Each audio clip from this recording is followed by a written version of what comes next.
소호쿨극장의 소리내어 읽거나 눈을 감고 듣기 코너입니다. 길을 가다 목이 말랐던 유명한 역술가에게 밭을 매던 젊은이가 자기가 마실 물을 대신 마시라고 건네줍니다. 역술가는 젊은이의 그 넉넉한 마음 씀씀이에 감동하여 19살에 죽을 운명을 타고난 그 젊은이의 수명을 하늘의 눈을 살짝 피해 99살까지 늘려줍니다. 구독과 좋아요 부탁드립니다. 좋은 글로 보답하겠습니다. 그러면 시작하겠습니다. 관로는 중국 후한말 삼국시대 위나라의 방사로 자는 공명이다. 용모는 조잡하고 취했으며 술을 지나치게 좋아하였고 행동이 거칠었지만 좋은 집안 출신임에도 불구하고 심성이 소탈하여 사람을 사귈 때 그 신분을 따지지 않았기 때문에 평민들이 그를 좋아했다.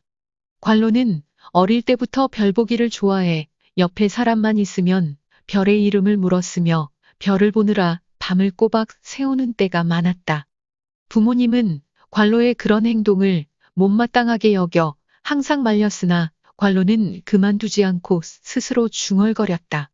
내가 나이는 비록 어리지만 하늘에서 일어나는 온갖 현상을 보는 것이 좋다. 집안에서 키우는 닭과 들판에 있는 따오기도 때를 아는데 하물며 인간으로 태어나서 때를 알지 못할 것이 무엇인가? 동네 아이들과 함께 진흙 속에서 놀 때도 관로는 땅바닥에 천문이나 일월성신을 그렸다.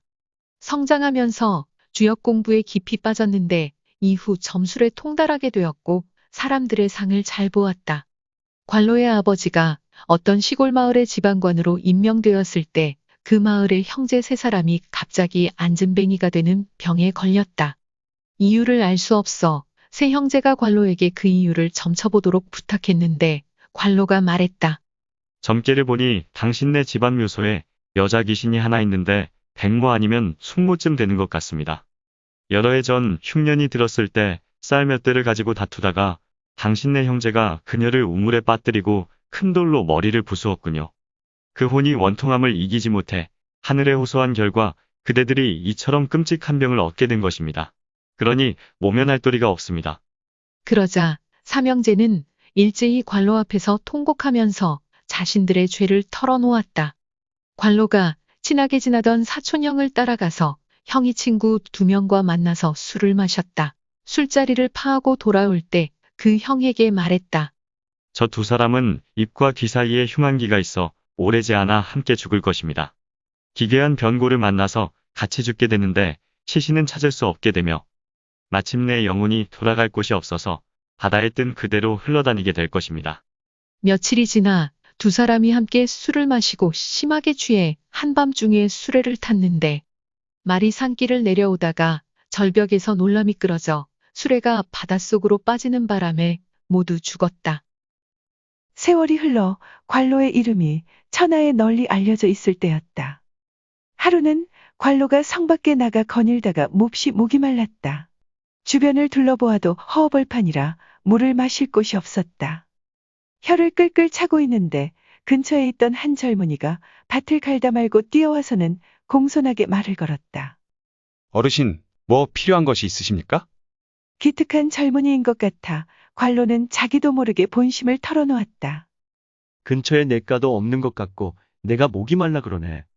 그러자 그 젊은이가 눈치 빠르게도 허리에 차고 있던 표주박을 풀어서는 그에게 건넸다. 흔들어 보니 물이 얼마 없었다. 아마 이 젊은이는 자기가 마실 물을 나에게 나누어 주는 것이리라. 젊은이의 넉넉한 마음 씀씀이를 고마워하며 잘 마시고는 표주박을 건네주며 고맙다고 하고는 몇 걸음 길을 가다가 문득 다시 돌아와서는 한동안 그 젊은이를 꼼꼼하게 살피다가 관로가 물었다. 젊은이는 이름이 어떻게 되면 아이는 몇 살인가? 제 이름은 조생이며 나이는 이제 19이 됩니다. 그런데 선생님은 뉘십니까? 젊은이가 수긋하게 이름과 나이를 밝힌 뒤 그렇게 되물었다. 관로가 잠시 망설이다가 말했다. 나는 관로라는 사람이다. 내가 보니 자네 미간에 죽음의 기운이 깃들여 있어 반드시 사흘 안으로 죽을 것 같다. 자네는 참 좋은 사람 같은데 안타깝게도 수명을 길게 타고나지는 못했구나.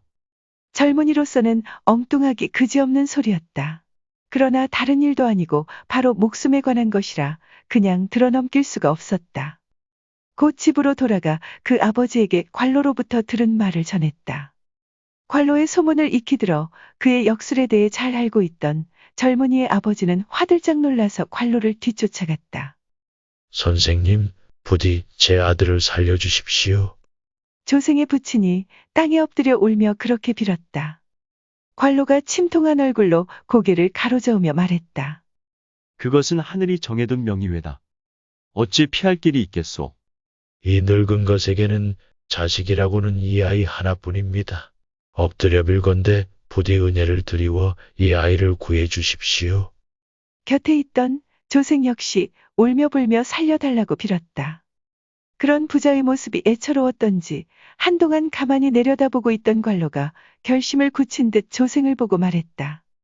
조생 그대는 길 가는 나그네의 목마름을 보고는 밭을 갈다 말고 뛰어와서는 자기가 마실 물을 주었네. 그대가 주어서 내가 마신 한 모금의 물은 내 평생 가장 달았다네. 이제 내가 그 은혜를 갚으려 하네.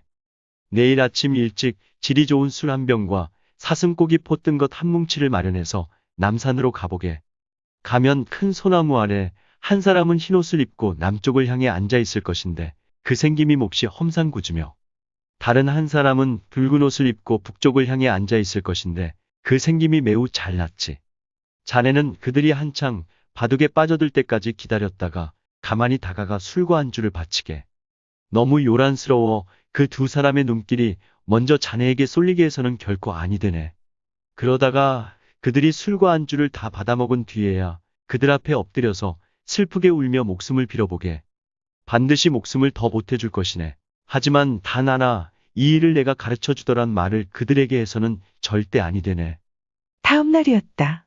조생은 술과 안주는 물론 잔과 접시까지 싸들고 남산으로 올라갔다. 과연 큰 소나무 한 그루가 나오고 그 아래 널찍한 바위 위에는 두 사람이 바둑을 두고 있는 것이 보였다. 조생이 다가가도 전혀 알지 못하고 두 사람은 바둑에 넋을 잃은 채 바둑돌만 놓아 나갈 뿐이었다. 조생은 살며시 그들 곁에 무릎을 꿇고 술과 안주를 받쳐 올렸다. 두 사람은 바둑에 정신이 팔려 누가 주는지도 알아보려 하지 않고 조생이 주는 대로 받아 마시고 뜯어 먹었다. 이윽고 술과 안주가 바닥나자 조생은 드디어 땅에 엎드려 울며 큰 소리로 빌었다. 저를 살려주십시오. 두 분께서 구해주지 않으면 저는 이틀 안에 죽을 수밖에 없습니다. 그제야 두 사람이 펄쩍 놀라며 조생을 돌아보았다. 한참을 어리둥절하다가 겨우 돌아가는 상황을 눈치챈 붉은 옷을 입은 노인이 쓴웃음을 지으며 말했다. 이건 틀림없이 관로 녀석이 시킨 일일 것이요. 하지만 우리 두 사람은 이미 이 젊은이한테서 받아먹을 걸 다 받아먹어 버렸으니 어쩌겠소? 불쌍히 여겨 한번 정을 들어줍시다. 그 말에 흰옷을 입은 노인이 쓴 입맛을 다시며 소매에서 장부 하나를 꺼냈다. 한참을 뒤적거리며 찾아보더니 문득 조생을 보고 말했다. 너의 원래 수명은 19이다. 이제 19이니 마땅히 죽어야 할 운수이다마는 너의 정성이 애처로워 목숨을 늘려준다. 19의 십자 앞에 9자를 더 써넣어줄 것이니 이제 너의 수명은 99살이 됐다. 그러니 돌아가거든 관로 녀석에게 꼭 전해라. 앞으로는 2번 다시 천기를 누설하지 말라고. 앞으로 한 번만 더 천기를 누설하면 반드시 천벌이 그에게 이르게 할 것이니라. 그런 다음 붓을 꺼내 장부에 원래 적힌 숫자의 9구자를 하나 더 적어 넣었다. 조생은 기쁨을 이기지 못해 그들 앞에 수없이 절을 했다. 그러자 갑자기 한 줄기 향기로운 바람이 이는가 싶더니 그들은 두 마리의 흰 학이 되어 하늘 높이 솟아올랐다. 조생은 집으로 달려가 아직도 거기 머무는 관로에게 남산에서 있었던 일을 모두 얘기하고 물었다. 그 두 사람은 누구입니까? 북쪽에 앉아있던 노인은 죽음을 관장하는 북두칠성이고 남쪽에는 생명을 다스리는 남두육성이 앉아 있었는데 남두성이 각자의 어머니를 통하여 생명을 불어넣어 우리를 세상에 태어나게 하면 그 후로 우리는 북두성을 향해 한 발씩 다가가는 것이네. 조생이 관로에게 물었다. 제가 알기로는 북두는 칠성인데 어찌 도인은 한 사람입니까? 그래 의심할 만하다. 하지만 흩어지면 7이 되고 합하면 하나가 되는 법이다. 예로부터 집안에 아이를 낳지 못하면 삼신할머니에게 빌고 삼신할머니는 남두성께 아이를 점지해달라고 비네. 그래서 아이가 태어나면 북두의 칠성신과 남두의 육성신이 바둑을 두어 그 아이의 수명을 정한다네. 북두성은 죽음을 맞고 남두성은 태어남을 맡았는데 이번에 그 북두성이 목숨을 더해 주었으니 이제 자네는 아무것도 걱정할 게 없네. 그 뒤로 관로는 또다시 천기를 누설하여 신에게 혼날까 두려워 죽을 때까지 점을 쳐주지 않았다고 한다. 들어주셔서 고맙습니다. 용어 설명에 올리겠습니다. 자는 본 이름 외에 부르는 이름입니다. 예전에는 이름을 소중히 여겨 함부로 부르지 않았던 관습이 있어서 흔히 관례 뒤에는 본 이름 대신으로 불렀다고 하는군요. 방사는 신선의 술법을 닦는 사람입니다. 역술은 주역을 바탕으로 사람의 운명을 점치는 기술입니다. 명은 목숨, 운수를 말합니다. 우주를 지배하는 원리에 의하여 이미 정하여져 있는 우리의 수명을 말합니다. 남두육성은 6개의 별자리가 북두칠성과 비슷하게 국자 모양을 하고 있어 예로부터 남두육성이라고 불렀다고 하는군요. 북두칠성과 남두육성은 인간의 운명을 결정하는 매우 중요한 별로 알려져 있습니다. 예로부터 북두칠성은 죽음을 주관한다고 생각하여 장수를 기원했고 남두육성은 삶을 주관하는 별이라고 생각하여 자식 생기게 해주기를 빌었다고 합니다. 참고 문헌 및 출처 소개 올립니다. 삼국지 위서 29권 방기전중 관로전의 내용을 빌렸습니다. 또 나관중이 짓고 이문열이 평역한 삼국지 10권 중 제7권의 내용을 참고했습니다.